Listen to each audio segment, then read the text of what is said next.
오늘의 시장을 이기는 뉴스 주제 바로 한번 열어보도록 하겠습니다. 시장을 이기는 뉴스 오늘의 주제는요. 하방 압력이 커지는 2차 전지에 관해서 이야기를 나눠보겠습니다.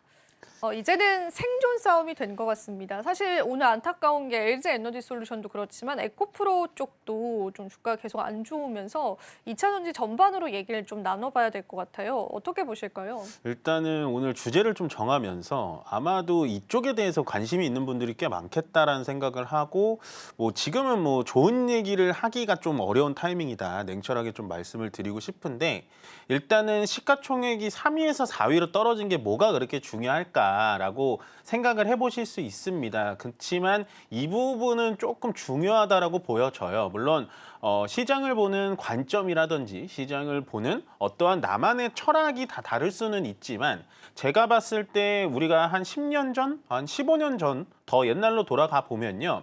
시가총액 1위부터 10위까지의 종목을 그때 기준에서 살펴본다면 아마도 삼성전자와 현대차 말고는 지금과 똑같은 배열이 아니었을 겁니다. 그때를 여러분 기억해 보시면요. 시가총액 상위 종목에 한국전력이라는 종목이 있었고 그다음에 포스코홀딩스라는 철강, 그다음에 현재도 KB금융은 시총 8위에 올라가 있었지만 그때 당시에 제일은행이라든지 금융주들이 시가총액 1위부터 10위까지 다 있었습니다. 그만큼 세대가 지나가면서 대한민국을 이끄는 산업체가 바뀌는 게 바로 이 시가총액에 다 반영이 돼 있다라고 보여지고요. LG에너지솔루션이 처음에 공모주로 상장을 해가지고 IPO 상장을 했을 때 시가총액 2위로 상장을 했었습니다. 물론 그때 당시에는 거품이 좀 있을 거다라는 시장의 우려에도 불구하고 주가가 위쪽으로 더 솟아올랐는데요. 거기서 이제 2위에서 이제 3위로 바뀐 것까지는 괜찮았습니다. 거품이다라고 생각을 했으니까. 근데 오늘은 이제 삼성바이오로직스에 밀려서 이제 시총 4위를 밀렸고 아마 5위로는 밀리기는 지금 쉽지는 않을 거예요. 왜냐하면 현대자동차랑 한 시총 2조 정도 차이가 있기 때문에 5위로 더 이상 밀리지는 않겠습니다만 제가 보고 싶은 포인트는 그런 거죠.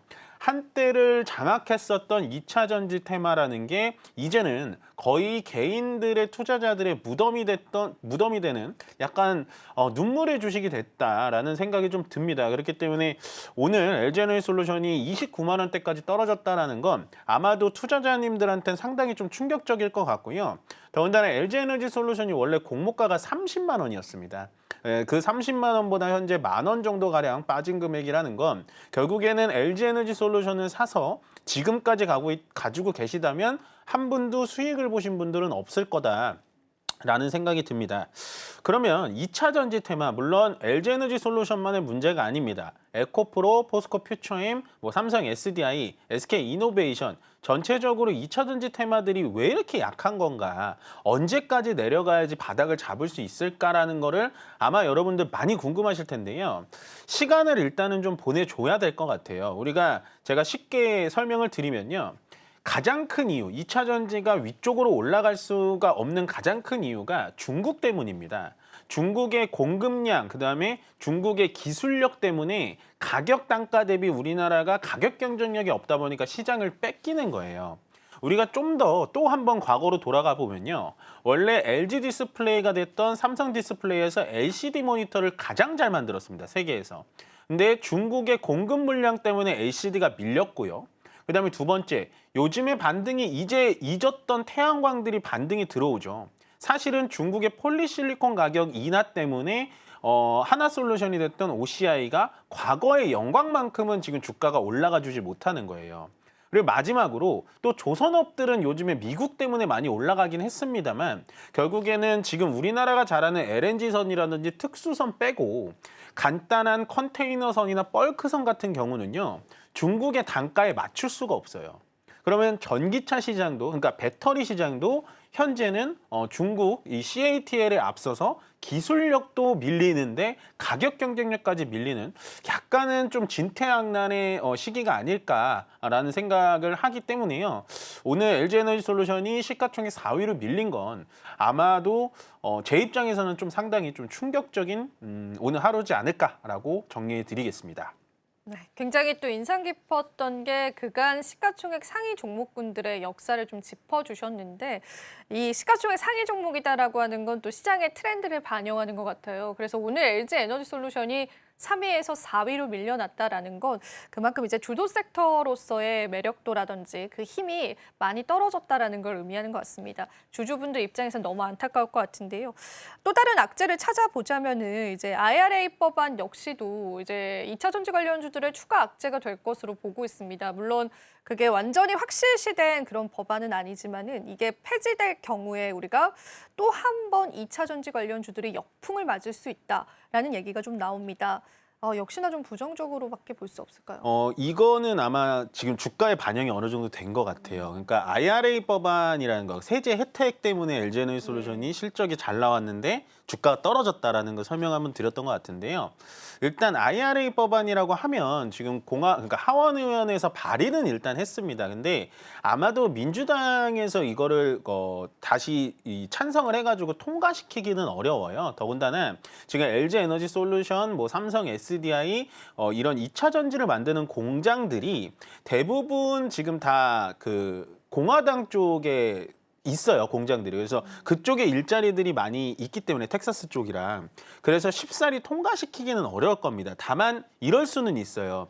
세제를 아예 없애버리진 않고 예를 들어서 정확한 수치는 제가 모르겠습니다만 50% 지원을 해주던 걸 퍼센테이지들을 줄일 수는 있습니다. 왜냐하면 현재 트럼프 정부가 이제 정부 지출, 재정 적자가 많다 보니까 이 부분에 대해서도 좀 세금을 줄여 나가면서 좀 줄여 나가고, 더군다나 바이든 정부 때 했던 거기 때문에 현재 트럼프 정부에서는 바이든의 색깔 지우기의 그런 행동으로라도 좀 해석이 된다라고 생각하고 있습니다.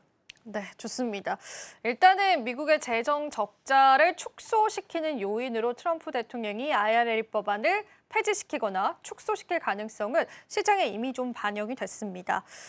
그래서 우리가 또 이 악재가 추가 반영이 되진 않을까가 좀 고민이 됐는데 그래도 이제 주가적인 측면에서는 반영됐다라고 하니까 그나마 안심입니다. 자, 그렇다면 2차 전지 관련주들 여기서 더 나빠질 만한 포인트 있을지 같이 짚어보면서 오늘 또 꼽아주신 그 최선호 기업까지도 이야기를 들어보겠습니다. 뭐 일단은 지금 2차 전지는 어떻게 보면은 우리가 전기차에만 너무 국한이 돼 있는 것 같아요. 예. 전기차 캐즈음이다. 그러니까 현재 우리나라에서는 전기차가 엄청 안 팔리거든요. 네. 근데 미국이랑 유럽은 어떨 것 같으세요? 잘 팔리나요? 그러니까 완전 잘 팔리지는 않는데 판매량이 꾸준히 늘어나고 있어요. 근데 왜 우리나라의 배터리 3사가 주가가 떨어질까요? 그 포인트를 잡아야 되는데 유럽과 미국의 판매량은 늘어나는데 배터리 수요는 줄어듭니다. 우리나라 배터리 수요는.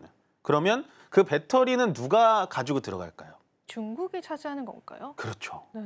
그러니까 지금은 기술력이 딸린다기보다는 중국에서 강하게 밀어붙이고 있는 저가형 배터리인 LFP 배터리에 대해서 대응이 너무 느리다는 거죠. 그래서 지금은 LG에너지솔루션, SDI, 뭐 SK이노베이션, 완성 셋업체들만 제가 얘기를 드리자면 완성 셋업체들은 현재 전기차에 대해서 주가가 반영이 많이 돼 있는 것 같아요. 근데 저는 또 다르게 생각합니다. 대장주인 LG에너지솔루션을 예를 들어보면요. 일단은 전기차 쪽은 좀 차치해야 돼요. 지금은 전기차 쪽은 CATL이나 비아디 쪽으로 좀 넘겨줘야 되고 지금 LG에너지솔루션이 가장 잘하는 거 ESS 저장장치 쪽이랑 우주항공 쪽으로 들어가야 될 것 같고요. 제가 오늘 최선호주로 갖고 온 삼성 SDI가 가장 그래도 조금 방어해주지 않을까라고 생각이 되는 포인트는 뭐냐. SDI가 가장 지금 선두주자로 나서고 있는 게 전고체 배터리라는 겁니다. 아마 여러분들 전고체 배터리에 대해서 뉴스에서도 많이 보셨겠지만 꿈의 배터리라고 불리는 거예요. 지금 모든 배터리에서 화재가 나는 건 액체 전해질 때문에 화재가 나는 겁니다. 근데 그걸 고체로 만든 게 바로 이 삼성 SDI의 전고체 배터리인데요. 그 전고체 배터리를 쓰면서 화재 확률도 확실히 줄이고 거기다가 전고체 배터리가 그 이온의 이동성도 좋아가지고 배터리 용량을 많이 키울 수가 있어요. 보통 한 1200km까지 갈 수 있다라고 보여지고요. 마지막으로 이제 배터리의 충전 속도를 높여야지 편의성이 늘어나잖아요. 그래서 편의성 부분에서도 전고체 배터리에 박차를 가하고 있는 SDI가 가장 좋은 선택이지 않을까라는 생각을 하는데 가장 중요한 건 뭐냐. 이 SDI의 전고체 배터리가요. 현재 2027년 양산 계획입니다. 그래서 주가가 현재 반영되기가 굉장히 힘든 거예요. 아직도 먼 얘기이기 때문에. 근데 제가 서두에 뭐라 그랬죠? 이런 전기차 배터리 말고 SDI를 제가 선정한 이유는 딱 한 개입니다. 전기차에만 국한된 게 아니고요. SDI는 현재 현대차와의 MOU를 맺어가면서 현대차의 보스턴 다이내믹스라고 여러분들 로봇 회사 아시죠? 그 로봇 회사의 배터리에 대해서 연구 개발을 계속하고 있어요. 며칠 전에 보셨다시피 테슬라의 옵티머스가 막 춤추고 하잖아요. 실질적으로 현재 휴머노이드 로봇은요, 1시간에서 2시간밖에 일을 못합니다.